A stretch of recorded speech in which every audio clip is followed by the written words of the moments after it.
Hello friends, welcome back to another Off the Cuff chat with me, FPL Mez. This is probably the quickest stream I've done, or set up for a stream that I've done ever. Actually, when I first started out, I was doing Twitter, when it was known as Twitter Spaces back then. And yeah, it was a lot of fun just kind of doing impromptu off the cuff. And I think that's how I came up with the name Off the Cuff. Impromptu off the cuff chats and just a ramble about my team and what I'm thinking and everything that's kind of cooking in my head. And unfortunately, I couldn't do the spaces anymore and started the YouTube channel. And of course, I'm putting it up on the podcast as well.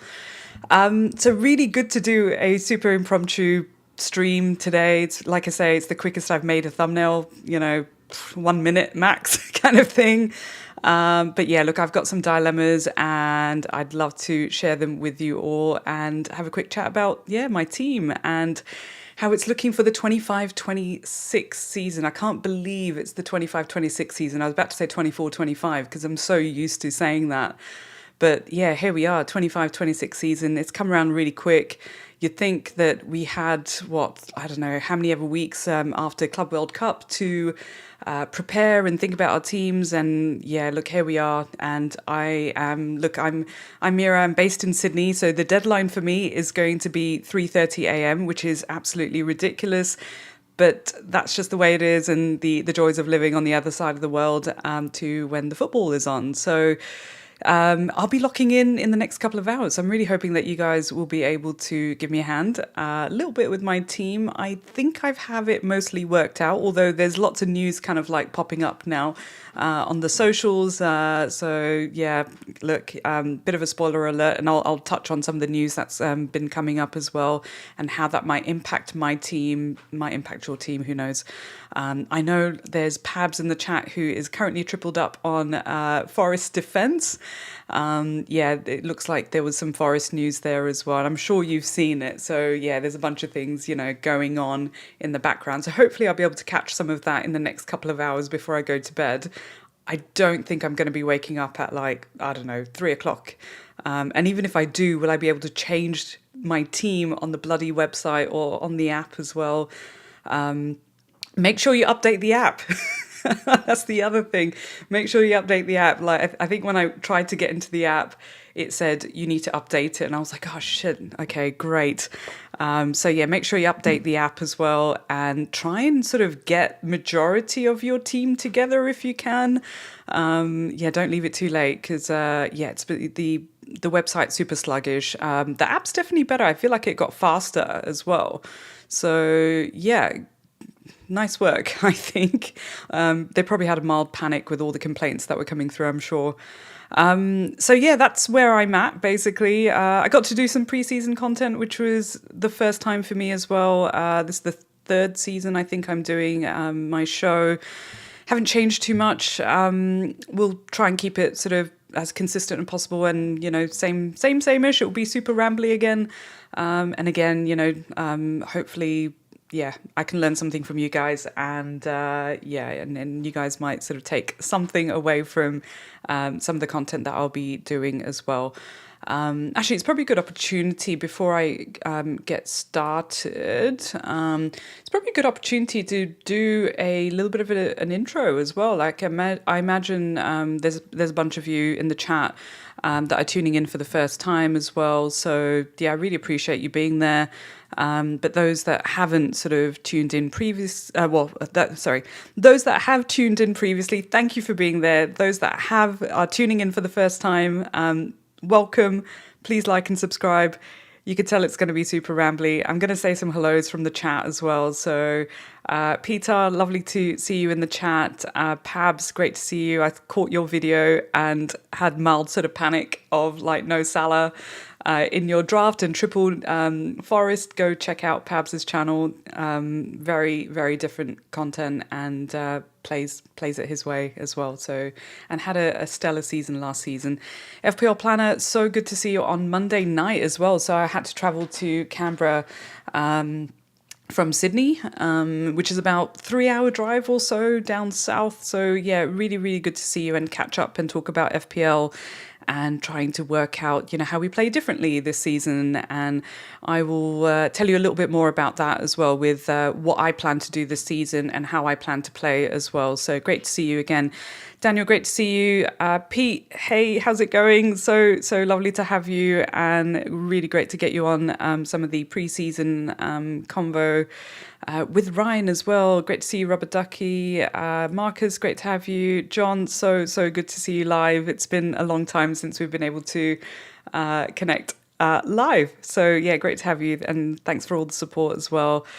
And yeah, Gary, yeah, absolutely. Yeah, let's do it. I'm so excited for Liverpool this season and all the magic that the new transfers are going to bring as well. So yeah, very, very excited. What I might quickly do actually is give you, a quick intro to me. So I was supposed to do like a hello, I'm Mira, this is my channel kind of thing. I never really got around to doing it. Ended up being a pretty hectic start to the new season, pre-season and end of last season. So I won't sort of go into too much detail about it, but it was a pretty tough year for me, and it's good to be back. And despite it all, I had a decent-ish season. Last season, I finished about 26k. Just inside 26k. Ended on a red arrow, not the best thing, not happy, about that. But yeah, as you can see, like I was doing really, really well. Like when you look at these charts, and you got to love like some of these graphics, right? So anyway, I was doing really, really well, probably exceeding the optimal expectations. And then, wildcard later. So I'll go closer in over here. You can see after the wildcard, things just became a bit of a shit show and started to go downhill. So I think around here, I probably would have been top 5k, 10k sort of thing. And then, it kind of dropped down. It's okay. Shit happens. And I still had a really good season. And I'm so glad that it was over when it was over as well. In terms of like my all-time ranks and all of that jazz, look, I've been playing, this will be the 5th season for me. Not too bad. All-time rank of like under 15k. Yeah, really happy with that. Yeah, it's been really good. I'm really enjoying, playing FPL, and I think this is where the change for me is going to come in. So as I mentioned, I've had a really tough calendar year in general, and last season was pretty challenging for me. And one of the things I don't want to do this season is get too sort of engrossed in FPL and the data and watching a lot of content, which is really ironic because I'm making content, but I still want to share my journey with you guys, and I would love to still get feedback and just that interaction with the FPL community as well. So I'll still sort of continue to do that. But I kind of want to play a little bit like a casual. And honestly, I can't remember what that feels like so much. So I think in my first season where I finished 190k, I was definitely playing like a casual because I didn't know much about the game. And then, I went sort of gung-ho in my second season and had a really good season. My third season was probably one of the toughest, despite sort of looking at a lot of content and despite looking at a lot of data as well. I think I went sort of overkill there. Last season I looked at a little bit of data, didn't watch many matches, had a really tough year. And look, off the back of that, I feel like, let me go back to first principles of, when I was playing FPL for the first time, how did I feel? What does it mean to be a casual? How do I sort of play with some vibes as well, which is probably a bit telling of my thumbnail as well with SAKA on there. It's just the way I'm, feeling. And I just want to, have some fun as well, not overdo it. And I think I've got to a point, like hitting my fifth season, I've got to a point where I'm enjoying just playing the game and not getting too obsessed with the outcomes, not getting too obsessed with the process side, even though I enjoy the process. It's going to be really interesting how it goes for me. And every time friends are sending me graphics and charts, and I probably will pull up some graphics as well, but every time I pull up some graphics and charts and things like that, I'm like, oh, I don't want to be looking at this, but at the same time, I think to get set up, it's kind of handy. So I probably won't be able to steer clear of all of it, but I'm not going to use it obsessively to sort of dictate the type of decisions I'm going to be making. I rather use it as sort of, supporting the gut feel that I have with the team selection, and some of the players that I bring in, or my thought process at least throughout the season. So look, if you like that kind of content, please do like and subscribe. I really do appreciate it. It's not something that, I'm pushing too hard or anything like that, but it just means that more people get to connect with me as well. And it's super helpful. Anyway, that's pretty much it about who I am. Like I mentioned, fifth season. It's going to be a challenge. Actually, I'm struggling with sleep at the moment as well. So, my sleep patterns and all of that is all over the place. And then the matches are on overnight. So the first match, to kick off the first match, actually, I'll go to this graphic because I absolutely love RobT FPL, and he's now joined Solio, and you've heard lots about it. So, I'm not going to talk too much about Solio, but if you want to nerd out on the data side of it, please do check it out. It's really good. I've tried not to play too hard, too much with it. But look, the first match to kick off the new season will be my beloved Liverpool, and that will be on at 5 o'clock in the morning. So I'm looking forward to waking up a little bit early for it, which means, with me struggling with my sleep as well, I think I'm going to have to not watch some of those overnight matches and try and sort of, maintain that focus, which means I may need to, I don't know, just not look at the scores in the morning and just pretend that the matches have not been live overnight and just watch the replays and pretend I'm watching it live. I don't know, something like that. I'll have to just give it a go and see how it goes. But I usually, in fact, before I started playing FPL, I was only waking up for the matches or tuning into the Liverpool matches, and that's how I sort of, kept in touch with how it was going for Liverpool, and was very much kind of watching Liverpool specific content as well, but not really, into the FPL as a game, and then just watching all of the matches. So the highlights were all I would normally catch. So I'm going to try and do the same. It's going to be really hard because, I do enjoy like watching the matches now after playing FPL, and I want to see my players, get the points and have a reaction or whatever, post it up on the social or whatever. But I'm going to have to try and refrain from doing that and just prioritize my health and my sleep and just getting back on track with all of that. But I didn't want to not play the game and not sort of connect from a content perspective as well. So, yeah, thanks again for listening to me ramble. In terms of projected goals and clean sheet odds, honestly, I was a bit surprised with some of this, but also not surprised as well. So, Liverpool, couple of goals there. I don't know if I'll see Liverpool keeping a clean sheet. And so as much as I would love to go with like a Virgil or a Frimpong in my team, I don't think I'll be going there. So, yeah, that's going to be tough because, yeah, my instinct is saying go with Frimpong. And I'm pretty sure I did a bunch of drafts with Frimpong in there as well.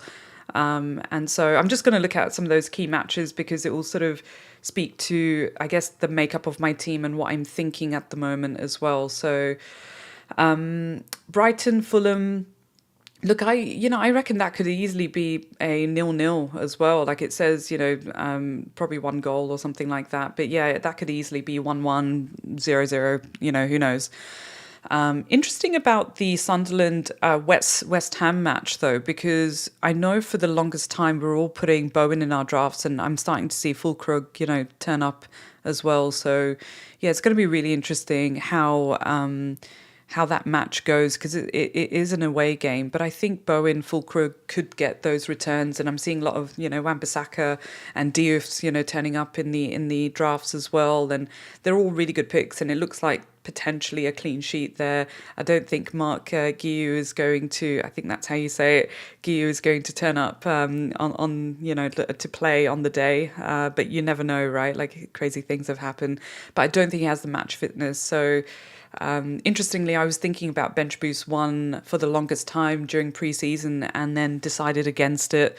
So yeah, partially because, wanted to go with some of the cheaper sort of players, and at the moment, I think in that 4.5 position, there really isn't anyone that is probably going to get minutes in the first game week, unfortunately. So yeah, you'll notice I've got a 4.5, and at the moment I'm thinking it's probably going to be Guiu or it's going to be Krupi from Bournemouth. That's what I'm thinking at the moment. Mostly Krupi because I'm a bit worried about the price dropping. So many managers might end up going with Guiu in their team and then realize that he's not playing and he's not playing and it's not playing. And then all of a sudden the price drop happens. And I already experienced that last season with Kwanzaa. So I really don't want to go there again. So yeah, I might not bother with I'm definitely not bothering with the bench boost this time. Forest Brentford. Now, I'm definitely going with a Forest defender. I think we all are. It's pretty much between like Williams and Murillo or Milenkovic. I know some of us, I'm looking at you, Pabs, are going with like triple Forest defense, or may not be. Who knows? I really like it because they've kept a lot of clean sheets in pre-season, and defensively they're generally really good. Last season they were great as well, although they sort of not so great towards the end, but had a really good solid start to the season. I think what worries me this season though is I think there was a message, there was the presser where Santos said that they're not really ready or prepared. I'll try and dig it out and read it as well. So yeah, not sure what's going on there, but yeah, it doesn't sort of instill me with a lot of confidence. I think many of us had Anderson even in the midfield, like that 5.5 DEFCON monster enabler. So yeah, not sure what that means. I think I need to go and have a look at that in a bit more detail. Not sure if anyone knows in the chat with exactly what's happening there. But yeah, what a pain. Now's probably a good time to just pause a little bit. I'm just going to say hi to more people in the chat. Great to see you all. Where did I get to? Deshant, so lovely to see you in the chat.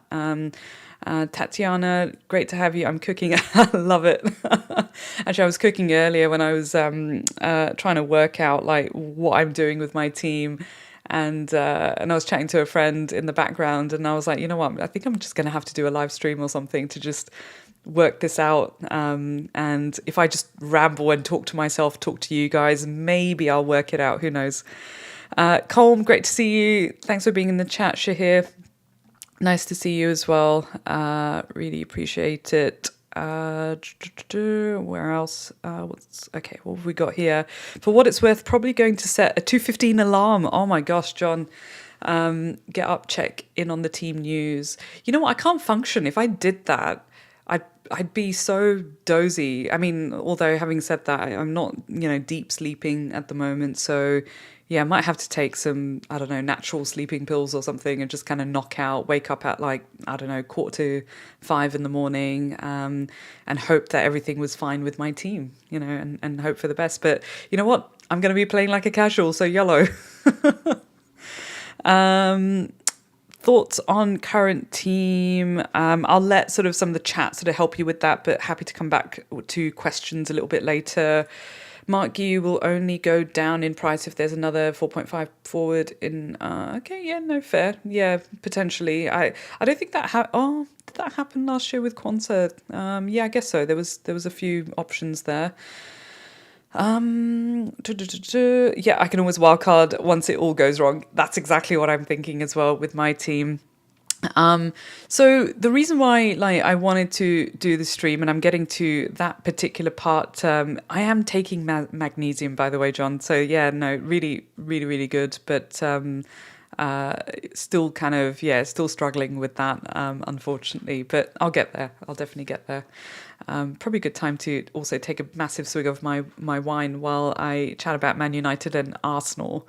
So I know many managers are going with Bruno in their teams. And whilst I have faith in Bruno, and he's going to, I think for the numbers, the minutes, everything, set pieces, all of that, he's going to be great. I don't know, maybe it's the Liverpool bias. I'm not sure what it is, but yeah, I'm just not really feeling it. But at the same time, I think I'd warm up to bringing him in as well. And then maybe it's just what I think of Arsenal as well. And at the moment, it's horrifying how many drafts don't have any Arsenal players, but also not surprising because obviously the fixtures are not looking great for Arsenal. I'm not sure, but do you have any Arsenal players in your team at the moment, chat? Is there anyone who, doesn't have to be SAKA, but any Arsenal players that you're considering for at least for the first 2 game weeks?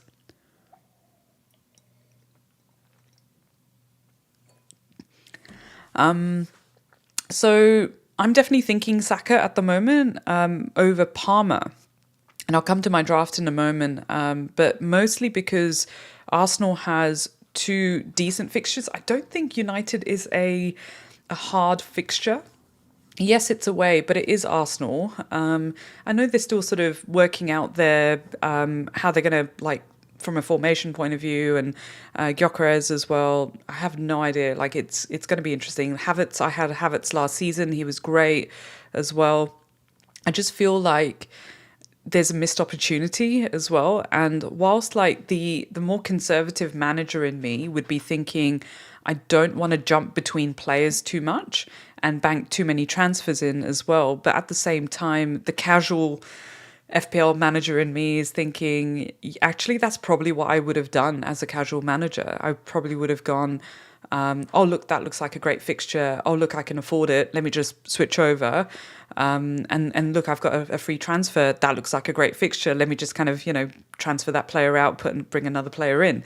So at least that's how I know some of the other casual managers that I know quite well, like family, friends who are playing that way.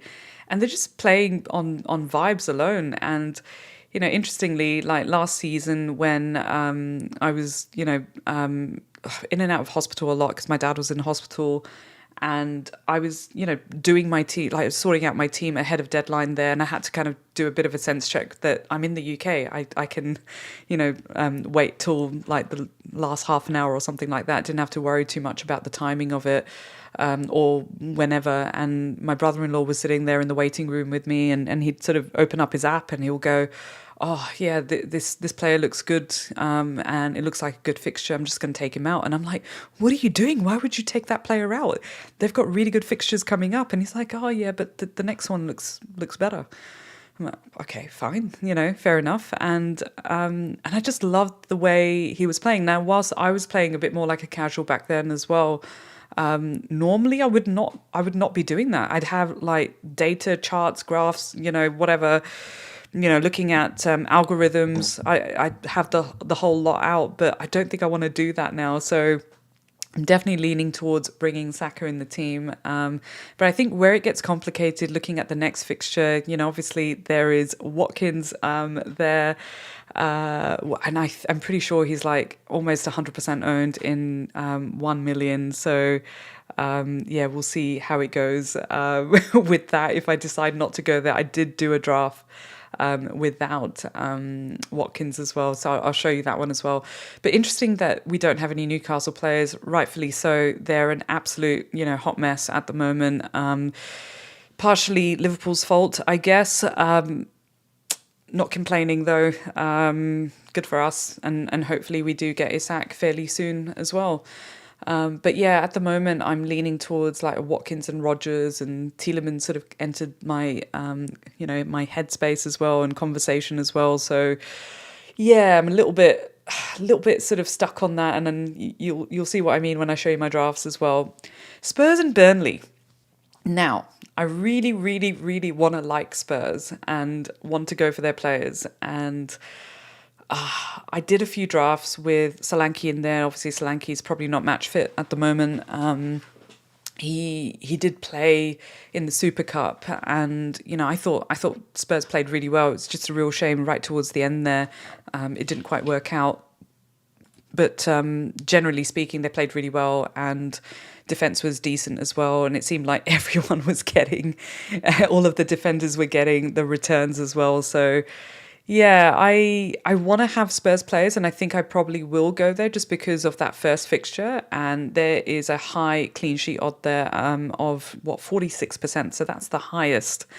So yeah, it feels like a bit of a no-brainer. I know that there's a couple of managers who are leaning towards double Spurs defense, but I just can't justify doing that and setting up my team for the next couple of game weeks. And again, I'm trying to channel the casual manager in me and then the not so casual manager in me. It's really hard to shut that one up because I do love data. But yeah, I don't know. I just feel like maybe the cheapest option, so maybe a Van de Ven is where I'm leaning towards at the moment. Wolves City. So I can't believe, I think the last couple of seasons that I've been playing, I've almost always had Gabriel in my team. I've had, Cancelo earlier on, and then I've had like Guardiola, start of the season, without fail, these guys have been there. And even like a Van Dijk or a Trent or Robertson or something like that, one of the Liverpool defenders, we've had them in the teams, and I feel like they've really got the pricing right this season. And honestly, it's really impressive what they've done with the pricing. And so I feel like I can't really go there with the 6 mils, even though I'm really tempted with Frimpong, because Bradley is out at the moment. And I can see Frimpong sort of playing and probably being first choice as well over time. Bradley will definitely be playing, and I'm sure he'll start some matches later on, especially when the fixtures get, very busy across the board. So, yeah, we can definitely expect that. But, earlier on, I think given that we've got a lot of changes in defence as well, I just don't feel too confident to go there. I think this is where the conservative, sensible me is sort of going, yes, Frimpong is fun. Yes, it's going to be amazing. And Bradley is out at the moment, so it feels like a bit of a no-brainer. I thought Kerkez was brilliant as well in the Community Shield. So yeah, I think if I had to pick between the two, it feels like Kerkez is a bit more nailed, and Robertson sort of coming on, 70, 80 minutes or something like that, potentially, and sharing a little bit there. But I think if I had to pick one now, it would be going with Frimpong. So yeah, I'm not too sure, because I really want to go. I really want to do it. This is where like the Liverpool bias, and again, like if I was channeling the casual manager in me, it'd be like, okay, which team do I support? So I'm gonna go and triple up on their players. And there's someone in the chat asking, I'm pretty sure, Dan, hey Dan, how's it going? Hey Mez, are we overrating Wirtz? No, he is incredible, and he's so versatile, and he's just going to be all over the place, and he's got free reign to move around as well. So I don't think so. I think if you can afford him, definitely go for it, especially like, if you can go there in the beginning and then maybe sort of drop down. Yeah, I mean, you can sort of decide, later, but I just think he's beautiful to watch as well. And, I really, really enjoyed, watching him play. And I sort of caught up with some of the older videos at Leverkusen as well. And I think just the energy between Frimpong and Wirtz as well, it's amazing. So I'm really excited about this season and what it means for Liverpool. But no, I don't think it's too overrated at the moment. I think, yeah, it's definitely going to be an adjustment. I think what we're expecting from Liverpool is going to be very different to what we sort of saw last season. Obviously, last season, there wasn't many changes that were made, and it was pretty much, Klopp's team that, Slot took over. And a couple of adjustments, a lot more discipline. So yeah, there's a lot of changes coming this season. There's going to be a lot of like tactical changes as a result of all these new players, but also a lot more discipline is probably needed to be had as well. And I think this is where I can see Slot sort of just putting his foot down, like no excuses, and just tuning into some of the Liverpool specific content, so like Anfield Wrapped and Redmond and some of the other ones out there as well. Yeah, there's a similar sort of vibe on the ground as well, that Wirtz is just going to be phenomenal this season. So look, I really hope that is the case, of course. There's a lot of confidence across the board. So I think, yeah, I don't think it's overrated at the moment.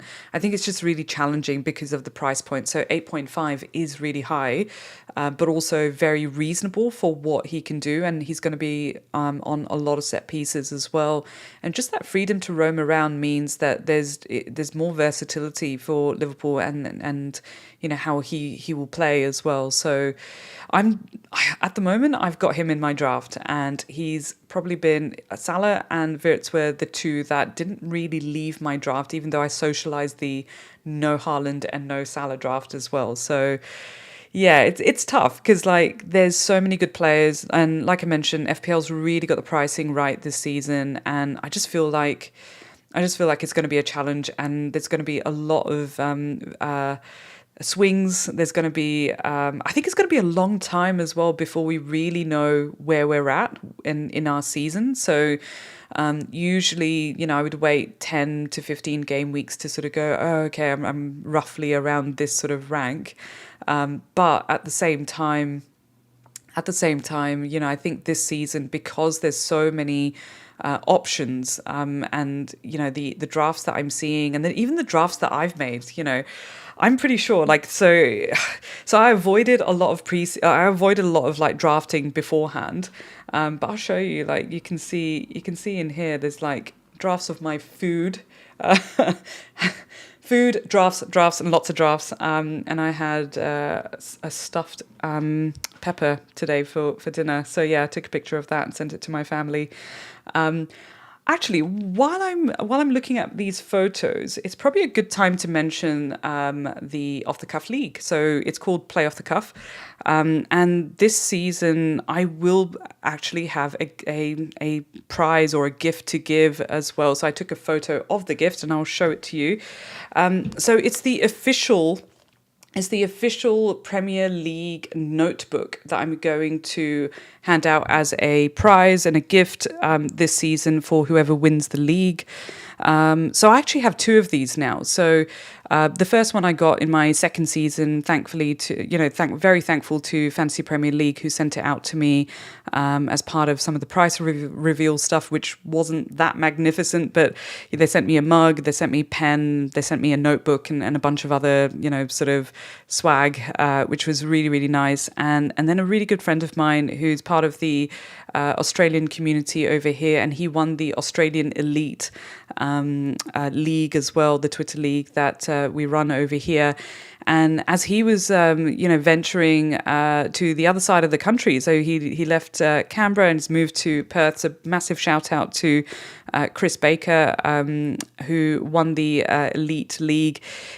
While he was leaving to go back to Perth and go on his travels to Europe, and he's not playing FPL this season, he wanted to gift me a notebook. And so I'm going to keep the notebook that he gave me. It's pretty much the same one. And he got that as part of, I think, the Optus over here, I guess where they were broadcasting the matches. I think he won one of the month prizes, and so he got a notebook and a bunch of swag as well. But really, really kind of him to donate his book to me. And so, yeah, look, if anyone fancies winning the official notebook, it's if you're pedantic about it, it's lined, it's not dotted. I prefer dotted, but there we go. If you fancy it, please do subscribe, like this stream as well. Not that matters. You can join the league anyway. But yeah, if you want to win the prize, please do join the league. The code is on the screen as well. So anyway, got that out of the way. Where are we up to? No Man City in my team at the moment. Although I think I'm like toying with the idea of going with Reinders. Not sure yet, but again, I think it's going to be tricky to have them as well, just because of Pep Roulette and all of that. So not too sure either what to do about that. Chelsea Palace is a really interesting one because obviously my thumbnail says SAKA, PALMER. I'm not sure which one to start with or go with at the moment. And obviously they've had a lot of changes. So Chelsea, have had a lot of changes in their side as well. They've got João Pedro. They've got, I guess, a couple of things that have happened in defence as well. So whilst there's like Cucurella, Colwell's out, which means it doesn't really make their defence as appealing. But Sanchez is probably a good 5 mil keeper, which I'm, again, probably having in my team as well. So yeah, I'm not too sure about the PALMER thing, and I'll come to that when I show you my team as well. But with Palace, I really like Palace, and I don't know if that's just the soft spot I've got for Palace because I grew up in Croydon, in South London, very, very close to Selhurst Park. And so whilst it wasn't the team that I sort of loved supporting, it was probably the matches that I went to the most. And my dad took me to my first football match, which was Grimsby Town versus Palace. And so, yeah, it's very close to my heart, at least those sort of, experiences. So, yeah. I feel like Palace is not going to be a walkover, and I really don't think I'm not sure. I mean, it could be a clean sheet. I mean, it is being played. It's a home fixture for Chelsea. So I know there's a bunch of Chelsea supporters in the chat. Yelena, so good to have you, and I'm so glad that you're able to catch me live as well. Thanks again for all your support. And I know Pete is in the chat as well, another huge Chelsea supporter. But yeah, if you have any thoughts on other Chelsea players, not just PALMER, because anyone I ask about which Chelsea player, they're like, PALMER, right? Like, you've got to go for PALMER, right? And I'm like, not sure. So yeah, and look, that comes from not having too much confidence in PALMER purely because of last season. And he started really well last season. Of course, he did, and he could go off anytime. It is Cole Palmer, but I don't know. I'm just not feeling it at the moment. And maybe I need to watch him play for a couple more times. And he only really started to kind of come through during the Club World Cup. And I'm not sure. I'm really stuck on what to do about this. So I'm really hoping that you guys will be able to help me out. But with Palace, look, I really like the look of Munoz. And Munoz is a really good player, basically a winger. very attacking, but there's so many options now in the defense. So with DEFCON as well, Lacroix looks really good and very, very close to, I think, Munoz's data as well. When I was looking at that, I was like, oh, I shouldn't really look in terms of like making a decision, but yeah, fuck it, I'm going to have a quick look. And so it's pretty close. So if you're picking and you need like a 0.5, then I'd be inclined to go with Lacroix.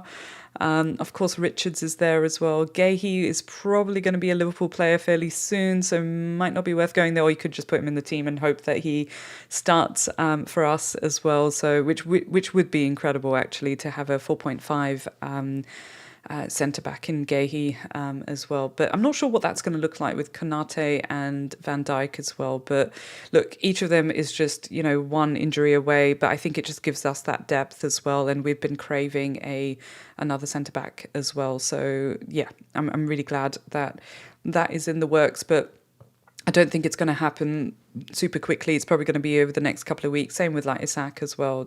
So yeah, there's still going to be lots of movement over the next couple of weeks, or I think at least the next month. I'm not sure what the deadline is for the transfers. See, on that note, like again, like the casual manager in me would be like, oh yeah, who cares? Just kind of go for it, X vibes and all of that. But the engaged manager is like, oh, steer clear of those teams where there's going to be a little bit of disruption going on there. So like Eze is on the move potentially to Arsenal, or is it Spurs? I'm not sure, but probably Arsenal, I think. But Mateta looks really good as well. So I think Mateta is one of the best forward options under that sort of 8 million. I think RobT did another graphic with some of the under 8 million or around that 8 million mark forwards. And yeah, I feel like Mateta's definitely the better one, despite what the numbers are probably suggesting from a expected goals over the next 7 or 8 game weeks or so. So yeah, I think watch that space. I'm thinking about having him in though over João Pedro, and it really depends on where I go with Saka or Palmer at the moment. Look, Leeds Everton, I think Leeds are, from everything that I've heard and come across, is going to be out for the first game week, but I'm not sure what that means when he's back, like whose minutes get impacted. Maybe not Rodon or Goodmanson, I'm not sure. So yeah, something to, if you know, let me know in the chat as well. But I was considering a bench boost with Leeds players. So I was thinking about Perot, up front, because whilst they're, they've brought in DCL, I still think Perot's going to get the minutes. And, he was the highest scorer in the championship. So, yeah, I feel like he'll still get the minutes and he'll still get some returns and, some points there. So, yeah, it wasn't... Yeah, I was socializing it, but I don't know, because this match could easily be a 0-0 or 1-1 or something like that, and you can see that from the numbers there as well. So, yeah, that's where I'm kind of at the moment with the upcoming fixtures and the scores and what the projected goals and clean sheet odds is suggesting at the moment. But look, we're about 45 minutes in and they usually go a little bit longer, and I just wanted to have a bit of a ramble and just to kind of give you a bit of a primer of like my thought process and why I'm probably going to show you some of the drafts that I'm going to show you and the thinking that I have behind those drafts as well.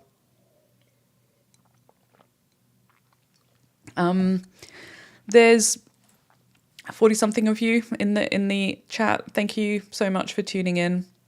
Please do like and subscribe. Really appreciate it. I'll say a few more hellos and maybe have a look at a couple of questions as well. Sorry, just a bit of a dry throat and I'm drinking wine. Probably should have some water. But it's really nice wine, and why not? It's Friday night. Marcus is like, if I win your league, please can you donate to PDA Society instead of sending me a prize? Yes, I could do that. I could definitely do that. Thanks, Marcus. That's really good. That's lovely. The whiteboard is currently looking a bit bare. I know. This is the problem. So I've been using my virtual board which I've got on the screen at the moment. But I'll show you what I mean. Like, I've been using my virtual board a little bit more. So there you go. Look at that. You can see that this is where it's been happening for me. And I've been looking at who did this? Tim Bayer. This was really interesting, actually. I was looking at this stuff on here, like fixture bunches, and just to kind of work out. So I started putting a couple of post-it notes over here, and I was like, do I print this out? And I was like, nah, too much paper. Save the trees. So I decided to just plaster them on my virtual board and just have a look at it in this context. If you're interested in finding these anyway, you can go and check out Tim Bayer 93 on X. Really, really, really useful. I think that for that initial plan, you can see like I've got like lots of post-it notes sort of scattered all over the place as well. I found it really, really helpful. And in fact, what I tried to do, so what you can do with this particular board is you can take each one, and sort of put like a bit of opacity on it, so you can see them overlapped with each other a little bit as well. I tried to do that, and then I was like, it's too hard, too complicated, and I'm supposed to be playing casually this year, so not ideal. Anyway. So that's how I've been planning, but yeah, totally agree. It's been a bit bare. Let me just come back down here. Market odds. We won't look at market odds. I'll let you go and have a look at that. We saw the projected goals and clean sheet over here. I might just jump straight into my team if that's all right. And I'm using FPL team for this as well, just to keep it simple because I don't trust myself with a new website at the moment. I'll see how it goes. If I go onto the website or not, and have a quick look over there as well. Thanks, Yelena. It's really handy planning this way. It just means I've got endless board and lots of space to do the thinking and tinkering. What wine am I drinking? So this is a white wine. It's called, it's a light wine actually, and it's from the Two Figs winery in the Shoalhaven region, which is quite close to Jarvis Bay down in New South Wales. Really lovely wine. I actually have a subscription with them, so it comes to my door and I don't have to travel like 4 hours to get there or 3 hours to get there, but really, really nice wine. But I do like wine from New Zealand, especially the Sauv Blancs from Marlborough. So yeah, really good wine.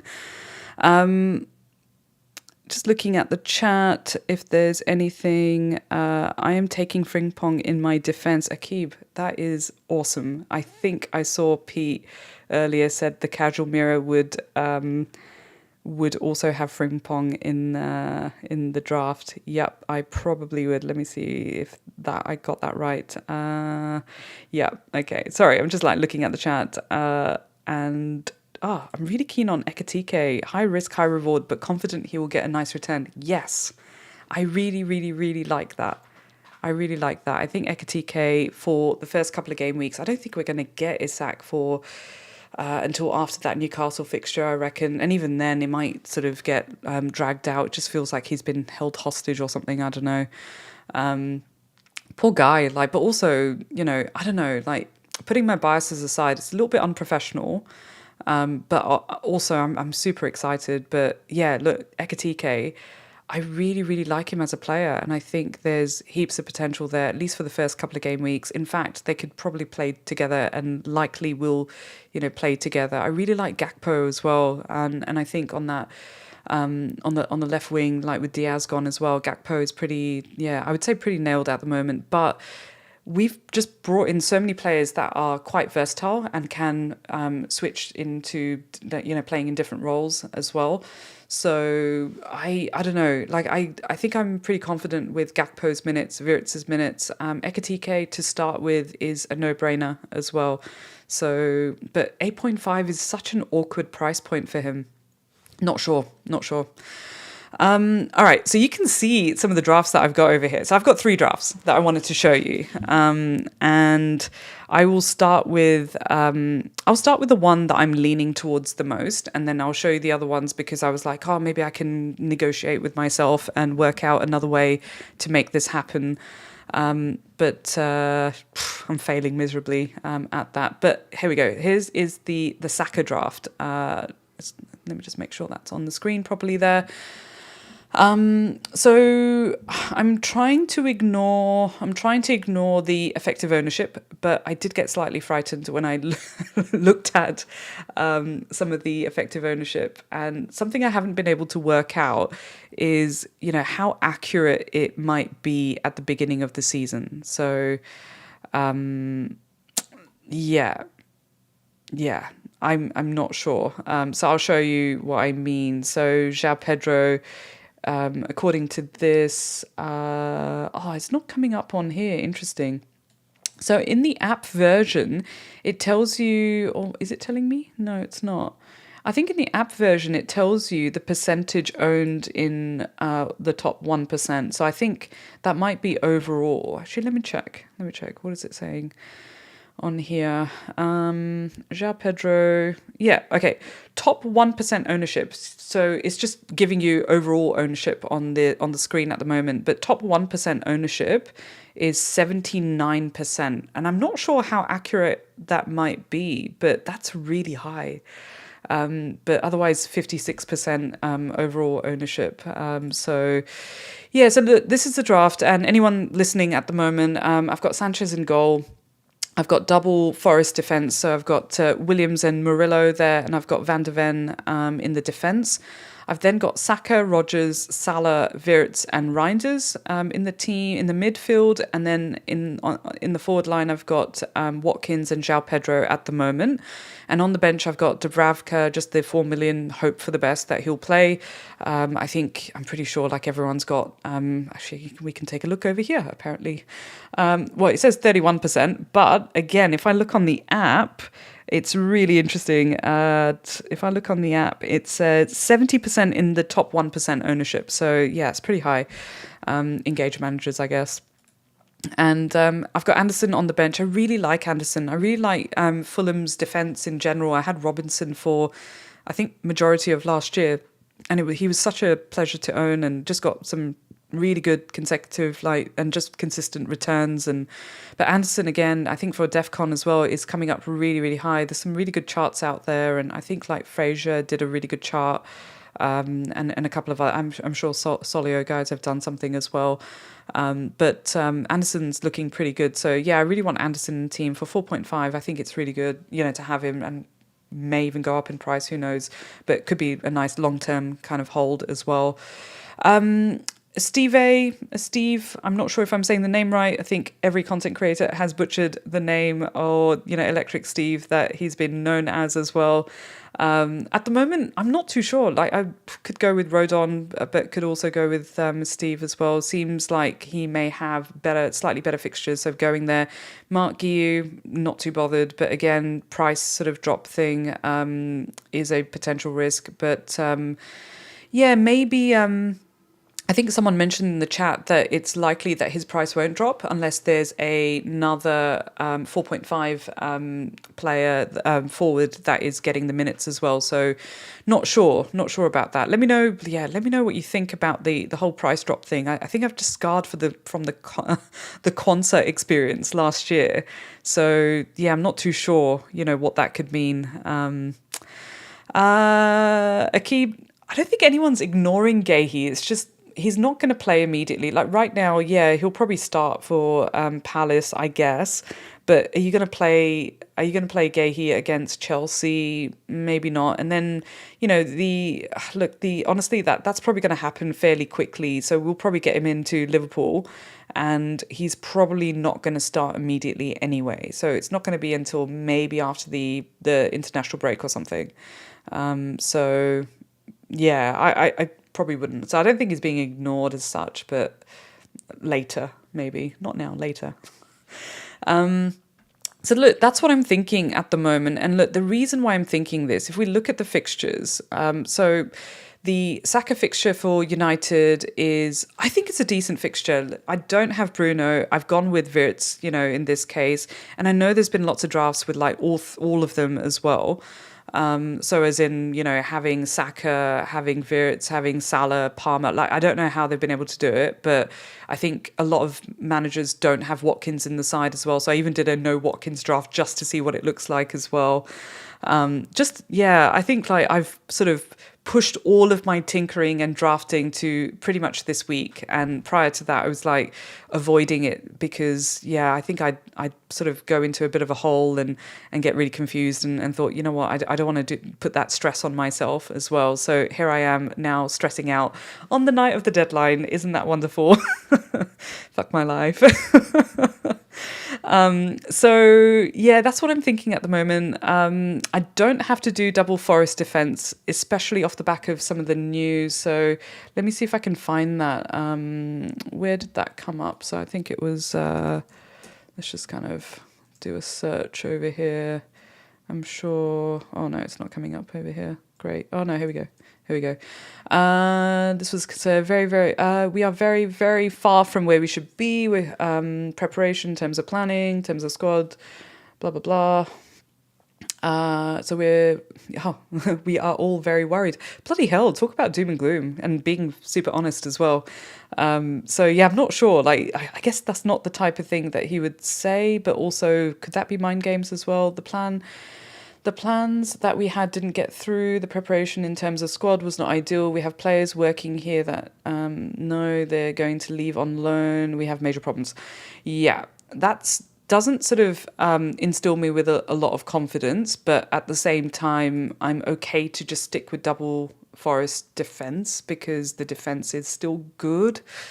I'm not sure. It has definitely put a doubt in my mind. I don't know, like those of you that have got Forest defenders, what are you guys thinking? Are you also on the fence as a result of some of this news? What are you thinking? Because it means that I might be able to free up some more money. But you can see I've got 1 million there in the bank. I don't have to hold on to that. But yeah, I'll see. I'm not sure now. But the plan was that if I stick with Saka for the next two, so at least against United and Leeds, and maybe captain him against Leeds, I can then switch over and make a decision at that point. But it does mean going with João Pedro, which I'm not too keen about.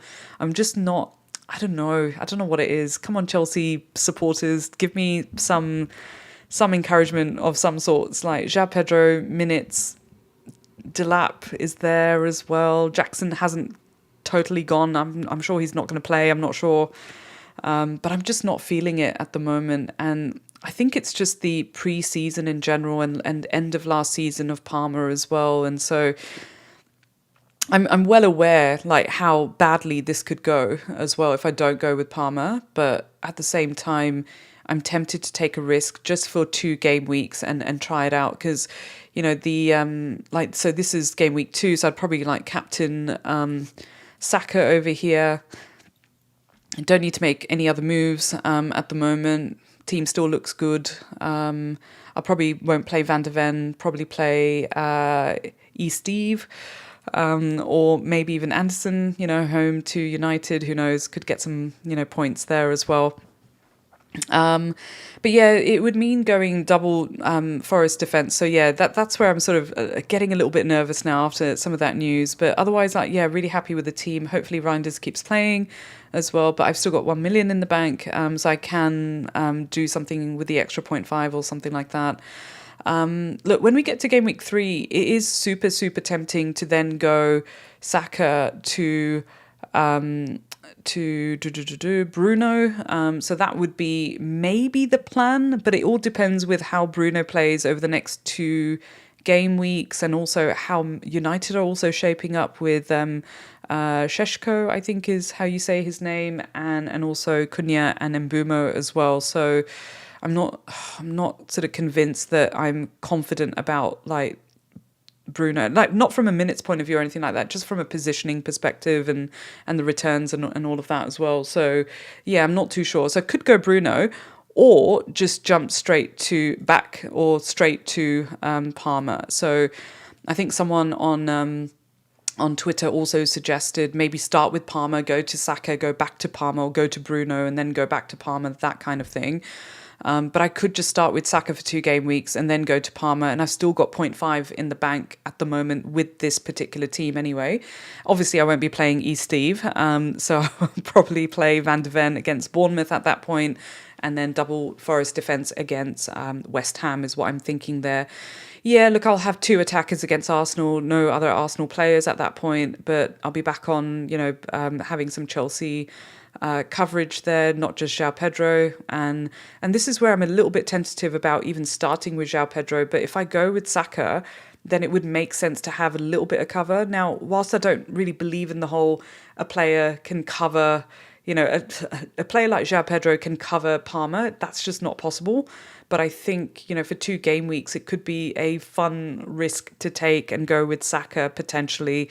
I don't know if we're just sleeping on Saka. I know the numbers didn't look too great from last season, but Saka's got Gyökeres now to supply to as well. Maybe he's too expensive from a, just getting a lot of assists. Maybe, I'm not sure. So yeah, but I don't know. There's just a tiny part of me, and some guts, my gut saying that it could be a really good opportunity to go that way and maybe go, to Palmer in game week 3, or go to to Bruno, and then bring in Palmer in game week 4 instead. I'm not sure what I did over here. I might have made some other moves here. I'm not sure. Yeah, there you go. So I still got 0.5 in the bank if I did go and bring in Palmer in game week 4 over here as well. So, Owen is saying, surely you'd have to play Van de Ven versus Burnley this week. Yeah, of course. Yeah. That was, this was game week 1. So yeah, I am playing Van de Ven there against Burnley. And, I'd probably play him again. But this is where I'm like, do I bother with Porro? But look, maybe I don't go double Forest defence and go with Porro instead and find another cheaper 4.5, maybe like a Diouf, or maybe go elsewhere. I'm not sure. So I'll have to have a look at that sort of after the stream or something, just in a bit more detail. But look, if you have any inspo with like another 4.5 to go with, that could rotate really well. With Anderson and Steve and Van de Ven, then let me know. But otherwise, it's a possible option to go that way. Obviously, ignore where the captaincy is sitting there. I would probably captain Salah against Burnley. But look, at that point, I'd be really tempted. So the reason why I also had double Forest defence here, and if I go with Porro as well, the opportunity is, do I jump on to some of the Palace players? And hopefully the dust would have settled with Palace as well, with what's going on with them. So Palace have Sunderland at home. And so that could be a really good fixture to even start with like a Richards or Munoz, not sure, or just start with Mateta. So that's another option there. Or I skip Palace entirely for that fixture, which seems a bit wild to do, but I've got 2 free transfers game week 4, so I could go to Mateta over here potentially. And I know it's like banking in some transfers, and it's not ideal, but I could just go Mateta here, but then do Murillo to one of the Liverpool defenders that are, that is, showing up. So maybe it's a Kirkes. But then I'm like maximizing on the budget there, provided the prices have not fallen or gone up for the players that I'm taking out and putting in. So it's a potential opportunity as well. So I really like the look of that. Just having 3 Liverpool players against Burnley in game week 4 could be really good. But if I don't do that, then I go into game week 5, and again, they're playing, so Liverpool's playing Everton at home, and it's really good, the team looks really good by game week 5. So I've done a little bit of bouncing around by doing this. So going from Saka to Palmer, maybe via Bruno, maybe not, I'm not sure. But if I don't, then I'll go straight back to Palmer, and maybe I don't start with João Pedro, but I feel like it's a bit of a risk not having at least one Chelsea attacker for the first 2 game weeks. So it might be that I just switch over to Mateta when Palace's fixtures are a little bit better as well. So that's an option. But look, I think the team looks really good. Reinders has got Arsenal there, but look, first sub it would be Anderson in this case against Brentford, so it's a home fixture. And I'd be okay again, so if that is the case, I would probably do something like that. And that still looks good as well. And who knows, maybe Mark Gui is playing by then as well. Let's see. But game week 6, again, looks okay. By then, I've got another 2 free transfers. Obviously, you've got Palace playing Liverpool, so that might be a bit tricky. But again, Palace have been really, really good, and Mateta could easily get a goal against Liverpool. They did in the Community Shield, even though it was a pen. And yeah, Mateta's on pens as well. And with Eze sort of half out, I think Mateta would be the 7.5 forward that I would go to if it's not João Pedro to start with as well. So I had a couple of people mention a few players. So Marcus, De Kuiper, yeah, really good. I think, yeah, I agree. It's a steal for that price.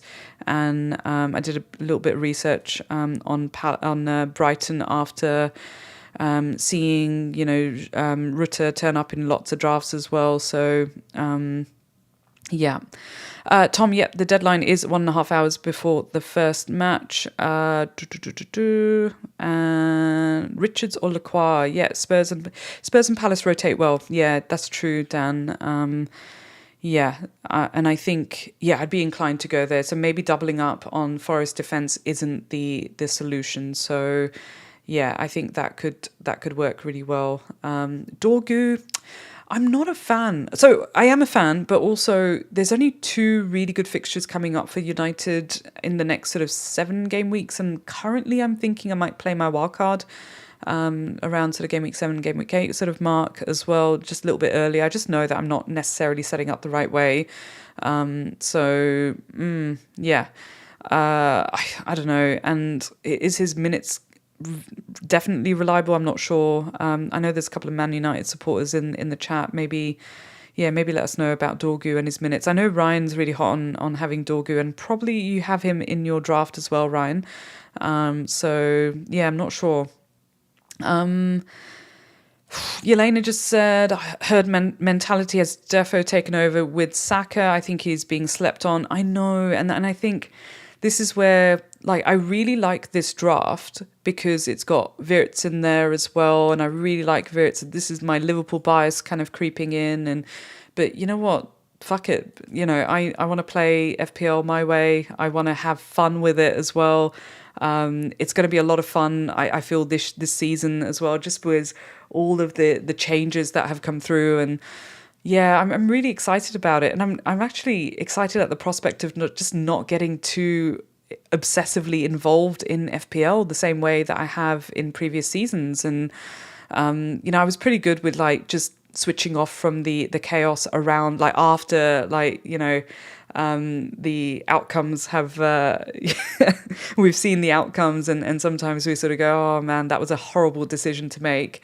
And I've had plenty of those, and I've ranted plenty, I've sworn plenty, I've rage transferred players out of my team as well, and I just don't really want to do that this season. I just want to just play super chill, casual, and just have some of those basic price points kind of scattered around as well, which directly contradicts now some of the other drafts that I'm going to show you really quickly as well. So, but before I do that, let me just have another quick look at the chat.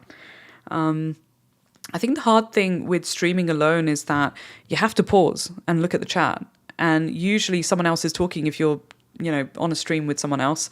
And so it's nice that, they're talking, and then you can look at the chat and, find, things to kind of, talk about as well. But I'm doing it solo this time. And as you can tell, I love to ramble. With Eze rumors, Mateta still worth it? Yeah, I think so. He's a good player.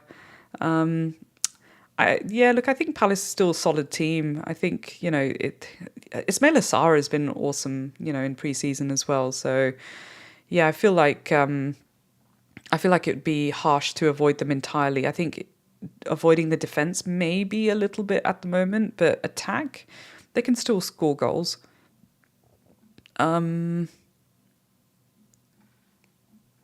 else is going on? I think I've like caught up with the general. I'm just seeing if there was anything that I should jump on.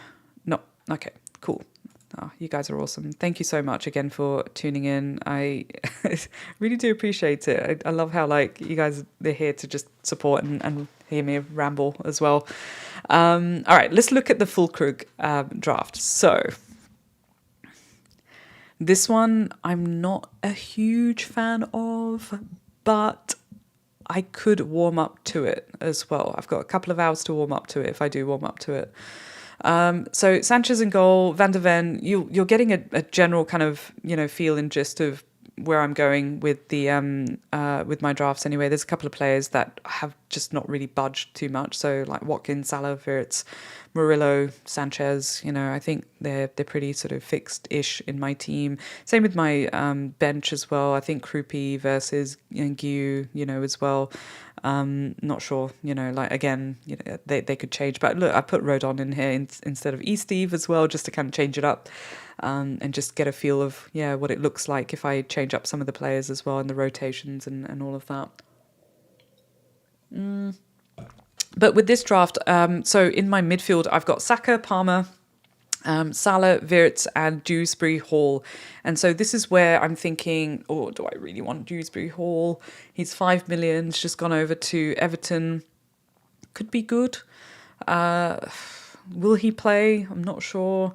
Grealish has just gone there. They've got Njai as well. What happens to McNeil? Yeah, I have no idea. I just don't know enough about Everton. You'd think I would, because like I've seen them play so much, especially the derby sort of fixtures, and I don't know. I'm not sure. So yeah, what do you think of like Dewsbury Hall? I think could be a really good cheap enabler, but then my bench is not necessarily supporting the 5 mil midfielder that I'd probably want to bench at some point as well. So yeah, I'm not sure about that. But up front, then I've got Fulkrug, and it doesn't instill me with a lot of confidence, but it gives me the midfield that I kind of want and the defense that I kind of want as well. So yes, I think I could probably get used to the idea of Dewsbury Hall being in my draft. I could probably get used to the idea of Fulkrug even being in the draft, just because, I don't know, the forwards are not super inspiring at the moment. And yeah, there's not, I mean, I've seen some really interesting drafts with like 3 forward picks as well. But I think given the new rules are not really supporting the forward line as much as it is for defense and midfield as well, with like the C-bit and the C-birt, I just feel like it's not really worth it. So yeah, I'm kind of like leaning towards like lighter on in the forward lineup. I don't know. Like it's a tough one, because typically I've gone 3-4-3 is probably the traditional kind of formation that I've steered to. But this season I feel like I want to go a little bit more heavier on the back. So big at the back and big in the midfield. So I don't know, maybe we'll just default back to the goal scorers, right? It doesn't matter if they're not getting the points. Like Bowen, for instance, it's super disappointing that he's now a forward. But yeah, Fulkrug, he's getting the minutes, but I don't know, like he's one injury away from not playing again. And then I've got Guiu potentially, or Krupi at the moment that you see on the screen. And and just Watkins, and then a very, very light bench. All to try and fit in Saka. But having said that, so by game week 3, I would go to Bruno. So by game week 3, I've got 1 million more to spend if I go with this particular draft. So worst case scenario, I think I could go Fulkrug to, if he's not gone up in price, maybe to like an Eva Nilsson or something against Spurs, potentially to just make two transfers there. If something has happened to Fulkrug, but also, I'm not sure how well he might do against Forest as well, although judging by Forest's news, who knows, right? So yeah, it's an option, and then that gives me a draft of like Bruno, Palmer, Salah, Wirtz, and Dewsbury Hall. Obviously, I could upgrade Dewsbury Hall to a Reinders or another 5.5, or maybe a 6 mil that has emerged. I'm not sure. So it is an option. There's things to play around with over here. It also means that if for whatever reason Murillo's just not working out as well, I can still get over to a Liverpool defender over here as well, just to triple up on Liverpool. I can then go and get a Munoz as well. In fact, I've got enough money to take a Diouf out and go and get a Munoz, or even take Diouf out and go and get Frimpong or another Liverpool defender, or even Van de Ven, depending on which one of these 4.5s is doing well or not doing well. But yeah, it sort of gives me a few options there. But as you can see, I've also done a extra move here. So, do I go back to a Palmer as well?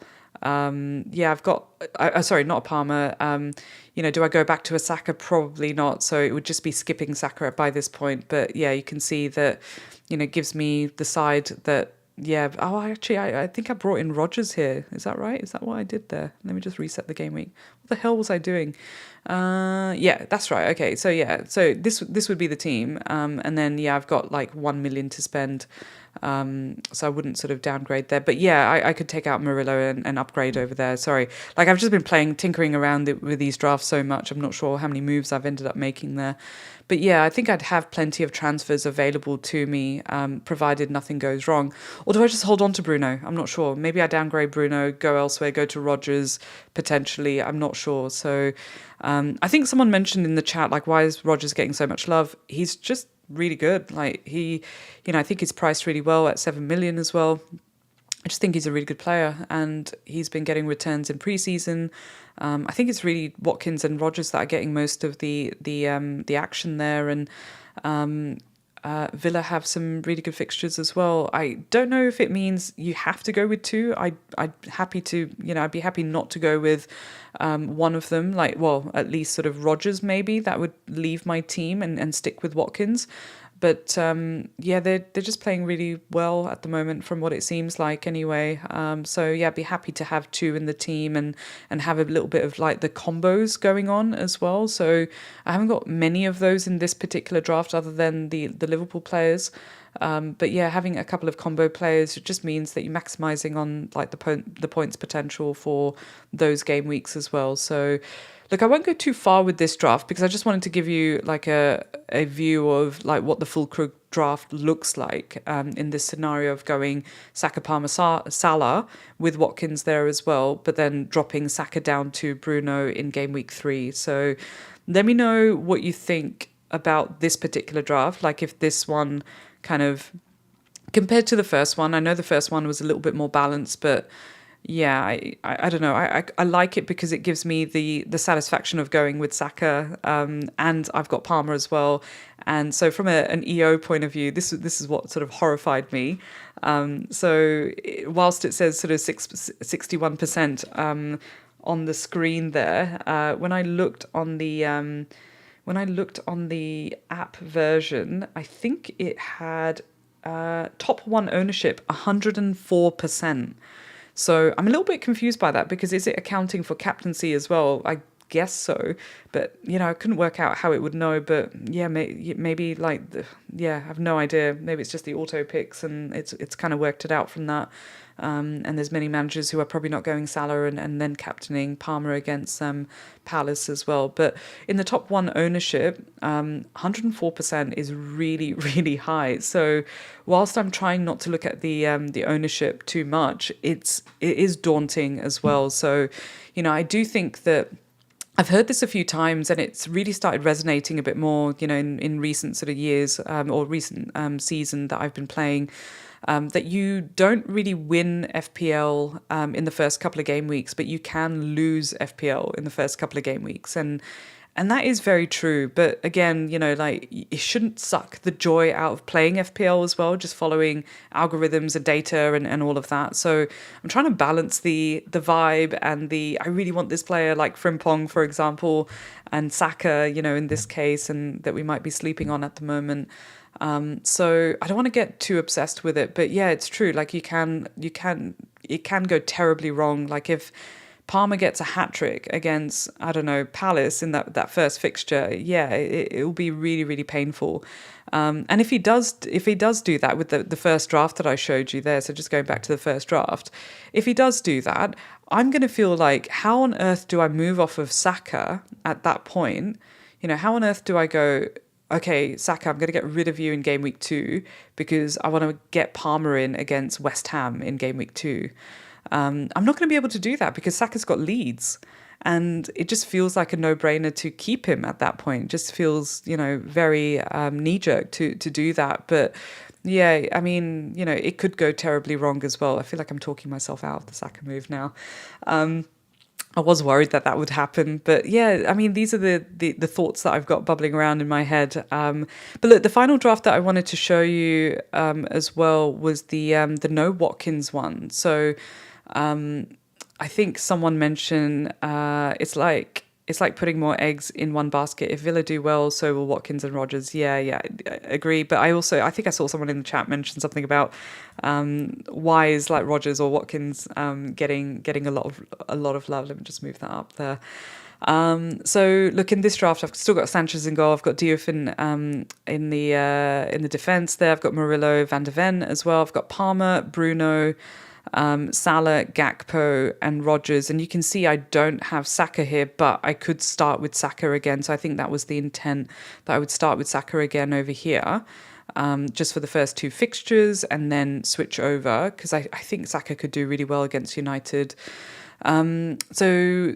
So I've got Saka, Bruno, Salah, Gakpo in this case, just to kind of have enough funds to go with that midfield. And then bring in Rodgers and almost as that sort of cover for Villa as well. So not necessarily because, I think it's just, again, just kind of the daunting feeling of, Watkins and Rodgers getting most of the returns. So one of them is probably going to get, some points there. And then up front going João Pedro and Mateta to start with. Again, from a EO point of view and just that Chelsea coverage, but also Palace just having really good fixtures and Solanke not being ready for that first game week as well. Forest haven't really been scoring goals. Otherwise, Chris Wood would be really good to have. But yeah, where else do you go with that? I've got 0.5, so I could go Bowen. But yeah, I think it's just holding on to that 0.5 with, again, sort of if I show you game week 3, I could, by game week 3, go back to Palmer, provided Palmer has not increased in price and Saka's not gone down in price or something. So, yeah, again, very, very similar drafts. I've not steered too wide or, elsewhere with some of the other picks or the bench picks that I have. But this is where I'm kind of leaning towards at the moment. And I'll just go back to probably my preferred draft, which is the first one that I showed you, and just leave that on the screen while I chat. Oh wow, it's taking really long time to load up. So hopefully this stream is still working. So jumping to the chat, and I just want to make sure that I've not sort of missed too many things going on in here as well. Okay, Ardosh is asking, are you seriously going with Rodgers from game week 1 or you're ahead to 3? Yeah, I could go with game week 1. Like, why not? But I'm open to other suggestions as well. Like, there's sort of not much around that. I mean, obviously I could go up as well, but even by sort of 0.5, so 7.5 is an option. Oh, heck, I could go Gakpo, Salah and Wirtz, but just feels a bit excessive at the moment. I think I'd want defence from Liverpool by sort of game week 4, going into game week 5 for sort of time. I don't see why not. Yeah. Let me just have a look over here. Okay, Dorgu's been in my every draft, 100% nailed, but could have some early subs because we've almost, even Shaw, Dallo is horrible. Okay, yeah, fair. How much football do I get to watch over there? All of it, actually, more than what you guys can watch in the UK. So we've had a change of broadcaster over here. So we've gone from Opta Sport to Stan now, and it's got like a sports section of Stan, also like sort of streaming shows and things like that, which isn't that great, but it's okay. Funny enough, I had Stan's subscription because it shows all of the tennis on there as well, and I play a lot of tennis and watch a lot of tennis, so I was quite happy that it's now all moved over to the one sort of subscription, and yeah, it means I'm not paying as much as well, so that's worked out really well. But yeah, we can watch all the matches. We don't have the lockout sort of thing of those matches. I don't know what it's called. I can't remember what it's called now. Maybe I got that right. Maybe it's called lockout or whatever. But yeah, the 3 p.m. fixture on a Saturday. Yeah, we get all the matches broadcasted, and yeah, really looking forward to watching some football. But I think I'm going to struggle just from a time zone perspective this season. But yeah, I'll see how it goes. I'll try and tune in for as much as I can, because I do love watching. I prefer watching the matches and getting a feel of how certain players, especially the players I have in my team, are going as well. So I think it's going to be a struggle. I think I'll be watching a lot of highlights, I reckon. Hisham, thank you so much. New here, just subbed. Please do like and subscribe. Really do appreciate it. Thank you for subscribing as well. Really glad that you're enjoying it. Just get another 4 million defense. Ronaldo, yeah, is that how you say his name? I think that's how you say his name. Ronaldo, yeah. Yeah, fair, good option. I think it's just like, well, there's so many 4 million options. Just take a pick. Okay. 8 Nori. So Ankit. Really good question. I'm not going blackout. Thank you so much, Pabs.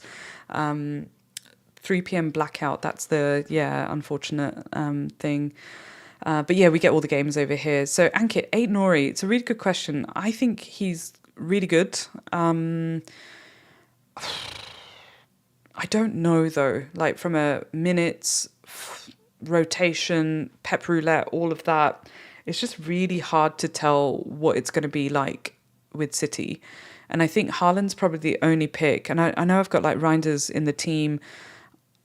I'm willing to take a bit of a risk on that particular pick. Not that my bench is screaming, like I'm here to save you if Reinders doesn't show up. I don't know. I'm willing to take the risk. In fact, I'm now thinking, do I bump down Williams to another 4.5 and even upgrade Steve to someone else as well, another 4.5 potentially? Yeah, maybe. Or even take out Rodgers, because I think Rodgers is still flagged at the moment. Although he was in training, so it might be okay. But going back to 8 Nuri, I don't know. I feel like it's worth taking a punt on that. I think if I had to pick, I'd probably go with Guardiol over 8 Nuri. I'm not sure. I'm just not sure. I think either one of them would probably be okay. And if you look at the clean sheet odds, I mean, if we go back over here, the clean sheet odds for Man City, it's 40%. So yeah, it'd be crazy not to go there. But again, I think just because of the uncertainty, I'd be okay to just not go there. But if you're tempted, yeah, I mean, I think 8 Nori could be okay. He's super attacking, right? Just don't know how he's playing, against. Actually, I'll leave it here for a moment. I just don't know how he's going to be playing with the rest of his teammates. It's really hard to tell. I didn't really tune in too much to Club World Cup, but it's not the same, right? Playing in the league and the opponents that we have, and yeah, it's very different. So yeah, I have no idea. Like, if anyone else knows in the chat, like if anyone else is going with any City players, any additional City players than Haaland or Reinders, then yeah, let me know. But at the moment, my captaincy is also on, so just going back here, my captaincy is on Salah at the moment. And, Salah just does, oh gosh, I don't want to put this out into the universe and jinx it, but Salah typically does well. Although I'm not sure if he did last, actually last season, I think I captained Isak and he didn't do too great. And yeah, so I wonder if there's a bit too much hype around João Pedro or Watkins, and maybe they end up being the hype pick and probably will not do very well. Let's see. Just looking at look, if you guys have any questions or anything like that, but also I need your help. So what are you thinking? Start with SAKA, go to PALMER later via Bruno, or just start with PALMER and don't give yourself that stress mirror. Just start with PALMER, sod SAKA, don't worry about it. And maybe don't bring in João Pedro, or maybe just go with João Pedro and triple up on Chelsea there. What do you think? Like, what are you thinking? Based on what I've just shared with you, if you stayed with me for the last sort of hour and a half or so, what are you thinking? Pabs, have you played around with no Salah draft on FPL? Yes, I have. I played around with it. It looked great. And then I deleted it very quickly because I thought if I keep looking at it and tinkering with it, I may want to do it. And looking at some of your videos as well, it's super, super tempting. And I think FPL Planner over here in Australia as well, when I saw him on Monday, we were talking about a no Salah, no Haaland draft as well, and it looked really, really good. So yeah, it is super, super tempting, but I just can't. I just can't. Like I'm playing casual this year as well, and the casual me this season can't not have Salah, right? So I can't not go there. It's gonna be really hard for me to even try. FPL Tatiana, what's your GOAT in tennis? Look, it's changed over the years. So I come from the time of loving Andre Agassi playing, even sort of Sampras back then when. But Roger Federer definitely. In recent times, whilst like Yannick Sinner is a little bit more like Roger Federer, I feel like I'm more inclined to be cheering on for Alcaraz a little bit more. I really, really liked Nadal as well. So yeah, I really like both of them.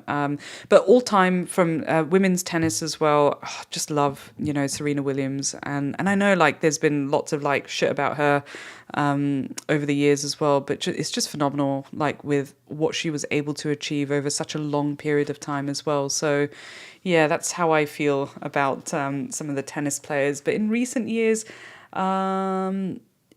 it's really hard to say. I really liked Sabalenka for the longest time, and then I don't know, she started to come across a little bit arrogant. Quite like Coco Gauff as well. It's quite a few players. I feel like the women's tennis is really open, and there's a opportunity every year for like new players to come through.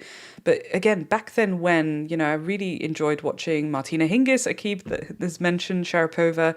In fact, fun fact about me, I used to work at Wimbledon tennis on court number 1, and I got to watch Sharapova win her first slam. So you can work out how far back I'm actually talking about, and when I was working on court number 1 at Wimbledon. But I got to watch Sharapova on centre court, win her first slam. So that was an amazing opportunity. But yeah, bumped into a lot of players back then as well while I was working there. And I won't sort of talk too much about tennis. I could probably talk about tennis all day long. John is saying, I think PALMER to SAKA to PALMER, Mez, in the spirit of your casual approach. Yeah. Oh, yeah. Okay. Yeah, fair. Yeah. But against United. Ooh. It's tough. Michael Chang is the GOAT. Oh, God, really? Yeah, all right. Yeah, it's not too bad. I'm surprised you didn't say like Pat Cash or something. Oh, Mark Philippoussis, actually. I saw Mark Philippoussis play. Not when he was playing. I think he was like, I don't know, like a doubles thing that he did. Yeah, Liverpool supporter with no Salah draft is crime. Yeah, it is. Absolutely.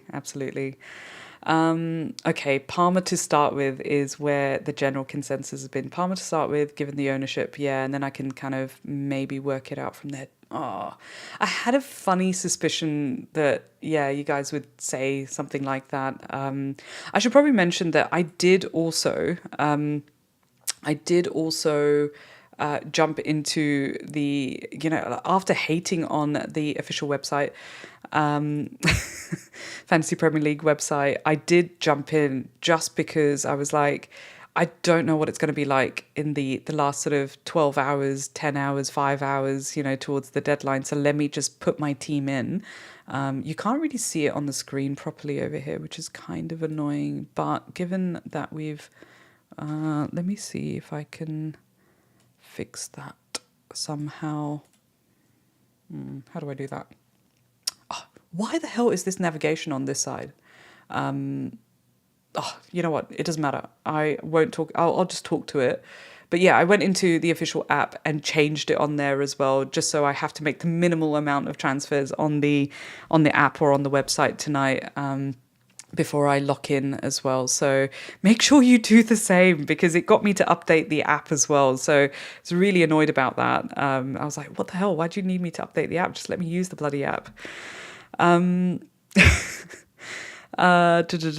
Salah last time. I say it promised SAKA and PALMER instead of 4.5 in the bank. SAKA and PALMER instead. Plus, 4.5 in the bank. Really? Thanks, Pabs. Yeah, that sounds... it might be a good idea. Who knows?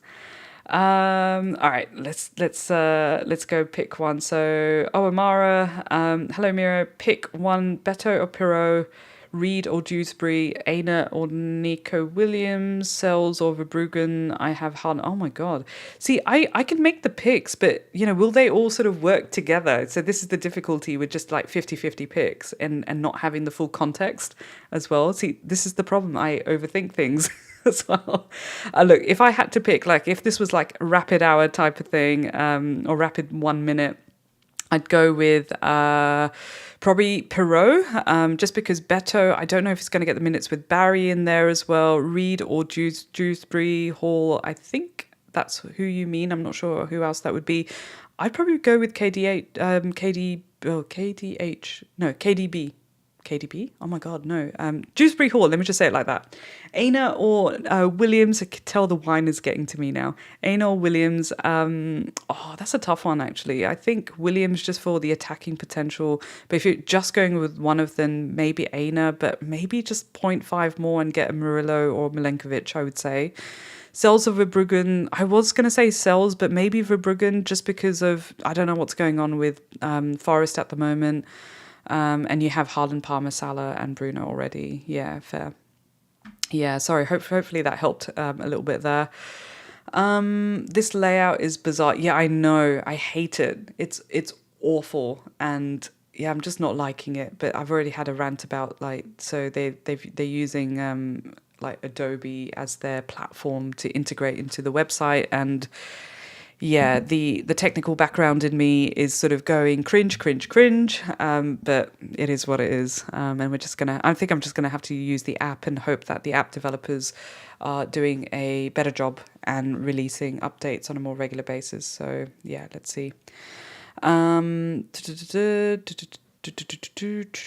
If you move SAKA, need to find 0.5 for Cole, Rogers to...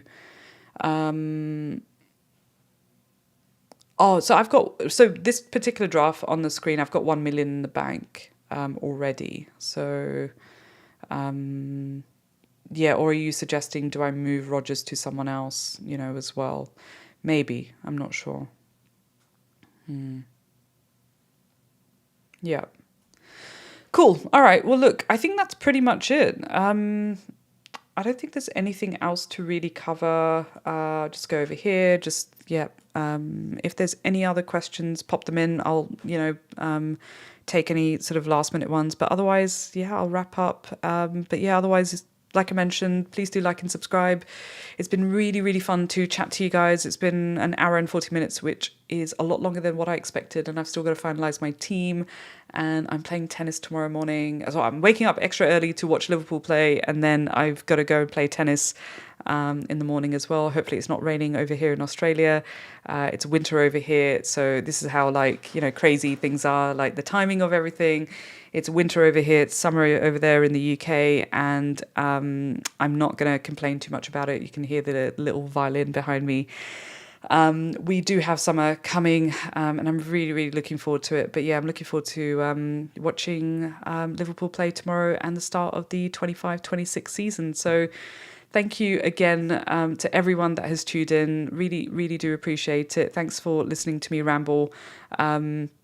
Maybe drop me a message on Twitter or X. Happy to take any questions over there, or if you have any inspo to give to me with my team, let me know what you're thinking with your captaincy, as well as some of the drafts that I shared with you as well, or drop it in the comments after this stream is finished as well. That really helps too. So thank you again, and I'm sad that I'm not going to be in the UK. I think this time round, a couple of seasons ago, I was able to be there, and whilst I didn't attend Fest, I went to FPL Meets in London, and it was so nice to see a whole bunch of people. I'll try and plan for next year to be there. I'm definitely due a trip next year after spending a fair bit of time in the UK this year. I'm going to try and have some downtime and spend as much time in Australia as possible, because I've had a lot of back and forth this year. So good to be back. Good luck, everyone. And I will catch you next week when I talk to you about how my game week 1 went. So looking forward to catching up with you again, and looking forward to getting some guests on this season as well. And hopefully some of you that are in the chat, I can persuade you to come on as well. So thank you again. Take care. And wishing you green arrows for the first game week of the new season. Ciao for now.